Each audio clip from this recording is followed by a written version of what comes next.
हा व्यंजन संधी पाहत असताना व्यंजन संधीमध्ये सर्वात महत्त्वाचा पार्ट आहे तो म्हणजे त या व्यंजनाचे नियम. त चे नियम पाहत असताना प्रत्येक नियम आपल्याला वेगळ्या वेगळ्या पद्धतीने पाहता येतात. तचा पहिला नियम आहे.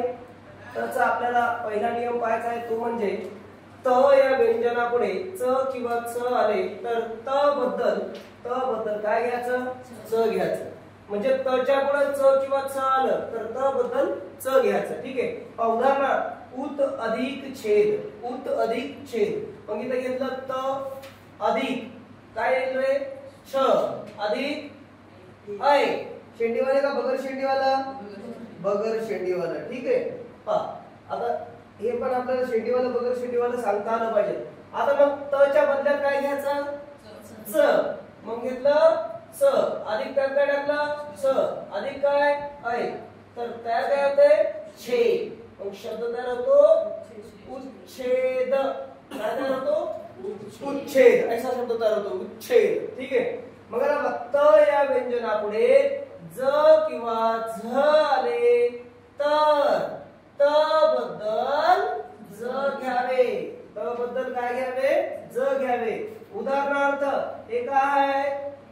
त अधिक पुढे काय आलं? ज अधिक अ.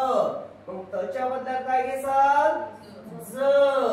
म्हणून ज हलांत ज अधिक अ बरोबर ज. मग शब्द तयार होतो सज्जन. काय होतो? सज्जन. हे काय शब्द तयार होतो सज्जन. मग आता बघा त या व्यंजनापुढे ट किंवा ठ आले तर त बद्दल ट घेतात. मग या विग्रह करा. त हलांत ट अधिक पहिली ई. मग तच्या बद्दल काय घेणार? ट. म्हणून ट अधिक ई टी. हे की नाही. मग शब्द तयार होणार तट्टिका. काय होणार? तट्टिका. ठीक आहे. मग आता परत दुसरा कोणता नियम आहे पहा. त या व्यंजनापुढे ल हे व्यंजन आले तर त बद्दल काय घ्या? ल घ्या. आहे की नाही. मग त अधिक लीन. मग पहा इथे घेतलं त हलांत ल हलांत ई. मग तच्या बदल्यात ल घ्यायचं. बरोबर आहे. तर कट करा. मग घ्या ल हलांत पुढचं ल अधिक त्या दीर्घ ई. मग शब्द तयार होतो ली. मग शब्द काय तयार झाला? लीन. तल्लीन. हे की नाही.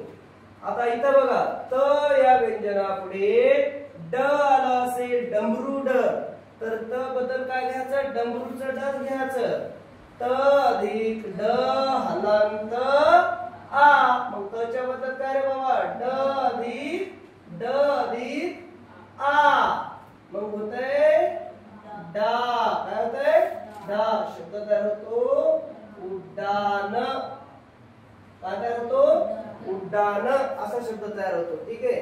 आता बघा त या व्यंजनापुढे काय आला असेल? श. तर त्याच्यामध्ये होणारे बदल किती आहेत? दोन.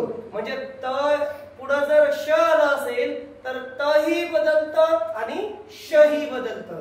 ठीक आहे. मग पहा त बद्दल काय घ्यायचं? च. आणि श बद्दल काय घ्यायचं? स.